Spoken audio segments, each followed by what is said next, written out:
नमस्कार भावांनो बहिणींनो. कालचा व्हिडिओ कोणाला आवडला बाहेर काढला तर दाजीला काल सांगितलं म्हणलं बाहेरचंच वातावरण घेतलं म्हणलं तेच वातावरण घरातलं म्हणलं. तर मग ते म्हणू लागले त्याला वाटलं मंदिरावरच गेले का मी महादेवाच्या म्हणे. कुठं महादेवाच्या मंदिरावर गेलती का म्हणलं नाही, महादेवाच्या मंदिरावर नव्हते गेले म्हणलं, बाहेर काढला म्हणलं आपल्या घराच्या. आता भैया झोपेले ना तर घरात मला लय शांत वाटायला लागले. तो जर असला उंजी तर मग मम्मी आता उन्हाळ्याच्या सुट्ट्या घरच शांत. आता छकू दिदी येईन, आता दाजी जातीन घ्यायला उन्हाळ्याच्या सुट्टीत, तर मग चालतीन त्याच्या दोघा भावायचे भांडणं. मग पाहायचं तुम्ही घरात कसं राहते वातावरण. तर थोड्या दिवस चांगले राहतात, म्हणजे जास्तीत जास्त 8 दिवसाच्या वरी पण चांगले राहत नाही, मग लगेच त्याचे भांडणं सुरू होतात. भैया म्हणतोय छकू दिदी लय सुट्टी खराब घालती उन्हाळ्याची.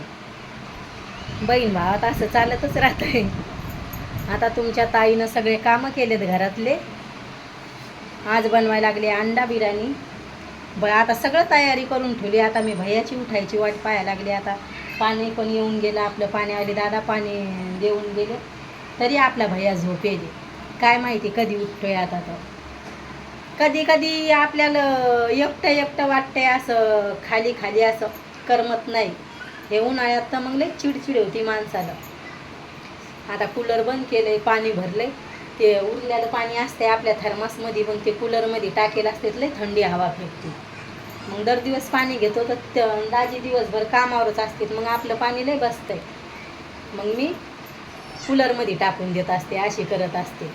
मग कधी पण मग कूलरमध्ये बचलेलं पाणी म्हणजे कूलरमध्येच टाकते. सगळे कामं झालेत सगळी तयारी करून ठेवली लगे सगळी. भैया उठला तवा मग बिर्याणीच बनवायची. आज काय दाजी जेवणार नाहीत घरी. कधी येते त्याची इच्छा असली तर म्हणजे कधी नाही येत. ते म्हणतात बापा उन्हाळ्यातले माणसाचा जीव पाणी करतोय म्हणे. आता घरूनच मी पाणी घेऊन जाईल म्हणे. जागी पाणी भेटतंयच म्हणे, पण मग बिसलरी भरून जाईल म्हणे थंड पाणी घेऊन. तर म्हणलं जा. ते म्हणतात बापा लय गरमी आणि गावाकडं तर लगेच लयच ऊन आहे. आता काय माहीत आमचं काय होतंय. आता एप्रिल महिन्यात जावं लागतंय का काय, तर पाहू आता दाजी काय म्हणतात काय नाही. 2-3 दिवसासाठी, नाहीतर मग पाहू काय करतात काय नाही. आता छकू दिदीला पण घ्यायला जायचंय, तिला पण घेऊन यावं लागेल उन्हाळ्याच्या सुट्टीचं.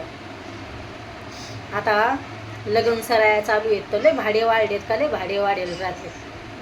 आणि पहिली गोष्ट म्हणलं प्रवासात गाडी लागते. छकूला पण गाडी लागते, तिला वांट्या होतात, मला लय गाडी लागते, वांट्या होतात प्रवासात. त्याच्यामुळं मग मला जास्त प्रवास करू वाटत नाही. ह्यो लय लांबचा प्रवास आहे, आज बसलं तर उद्या पोहोचते. त्याच्यामुळं मग गावाकडे जायचं एवढं मन होत नाही. ह्या दोघायला काय गाडी लागत नाही. भैया त्याच्या पप्पासारखा आहे, त्याला काय गाडी लागत नाही. त्याच्या पोटात काही नसलं तेव्हा त्याला खदबद होतंय, भूक लागली तेव्हा. आणि छकू दिदीनं म्या नाही खावं पोळं लगे काहीच प्रवासात नाही खाऊन पण वांट्या होतात. आता मला तरी एवढ्या होत नाहीत, एवढ्या छकूला होतं. आता मला पहिल्यांदा लय व्हायच्या. आता एवढी गाडी लागत नाही. ज्याचं इथून अंग टाकून द्यायचं तर लगे गाव जवळ आलं तेव्हाच उठायचं. छकूचं तसंच आहे, मग तसंच. त्याच्यामुळं मग मी प्रवासातले हेडो काढणं होत नाही. गाडी लागते मला लय. उठलं म्हणजे वांट्या होत्यात खदबद. आणि उन्हाळ्यात तर मग जास्तच होत्यात. छकूला पण लय प्रवासाचा कटाळा येतो. पण आईला जायचंय बुद्धगयाला, त्याच्यामुळं मग छकूला आण नाही इकडं. बुद्धगयाला चालली आई म्हणून. नाहीतर मग छकूची पण इच्छा नसते, ती म्हणती लय बंद घरात राहावं लागतं असं आहे. त्याच्यामुळं मग छकूची इच्छा होत नाही इकडे यायला. आणि गावाकडे राहणार म्हणजे 3 वर्षाची होती तेव्हापासून ती गावाकडे, तर आता ती 12वीत जाईल. मग तिला इकडं कसं करमन घरात. मी पण इकडं आता लग्न झाल्यापासून इकडंच आहे, पण इकडं मला पण लय कटाळा येतोय. पण भैयाला ह्याच गावात करमतंय. आणि तुमच्या दाजीचा जन्मच इकडचा आहे, त्याला लय करमतंय. इकडं लय घरात राहावं लागतंय. आपण गावाकडचे, आपल्याला गावाकडं भारी वाटते. मोकळं हिंडायचं फिरायचं असं राहतंय. आणि इकडं सारखं घरात. आणि मग आपण पायऱ्या उतरल्या तर असे पाय दुखते तर दम येतोय. आणि शरीर पण लय जाडं होतं इकडं, गावाकडे होत नाही. लय होतं इकडं, माणूस सुधरतोय. आणि सुधरेल शरीर चांगलं नाही, दम येतोय माणसाला.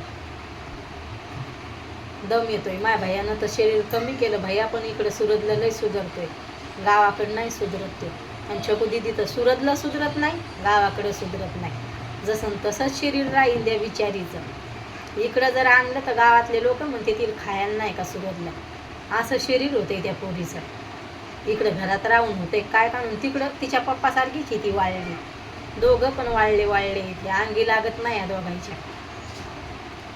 आता मला वाटायला लागले आपला भैया कधी उठतोय म्हणून मग मी फोन हातात घेतलाय म्हणलं आपण व्हिडिओ काढा, मग तुमच्या संग गप्पा गोष्टी केल्या टाईमपास होतोय. आणि दाजी घरी आले ना मग थोडं करमतंय, समजा ते बोलतेत मग सांगते तिकडच्या गप्पा. आणि भैया उठला म्हणजे फोन आणि टी व्ही, बाकी काहीच बोलणं नाही. पण एवढंही लेकरू घरात आहे म्हणून फोन टी व्ही. आज भैयाला जायचं होतं चौपाटीत फिरायला सकाळी, लेकरं बॉल हे ते घेऊन जाते खेळतेत.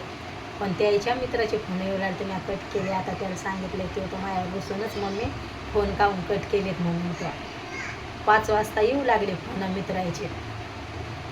ते गेला ना तर माझा जीव लागतोय, गाडी घेऊन जातोय ते.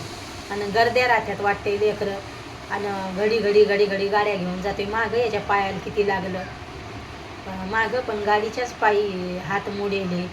आता लागती का कोणची, नाहीतर आर्मी नोकरी लय आवडायची मला. मा भाऊ याला टाकू लागला शाळेत तवाच, ह्यो 5 वर्ष म्हणजे तवा ह्यो लहान होता, तिकडंच टाकतो म्हणता ये वर्दीवरच येईन. सगळ्याची इच्छा होती, मला पण आर्मीची नोकरी लय आवडते. याचे पप्पा नाही म्हणले, नाहीत मा भाऊ टाकू लागला ना. आता काय हातच मोडला असं.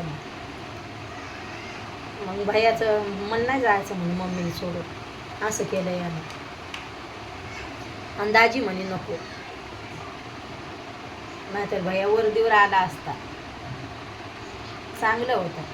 पण आता तर भैयाला काय, आता भैया हातच मोडून बसेले, नुकसान केली भैयानं हाताची. जाऊ द्या आता, नाहीतर लय जपायचो आम्ही याला. बाबाला तर लयच, माझ्या बाबाला एवढं भेव वाटते हातपाय मोडायचं.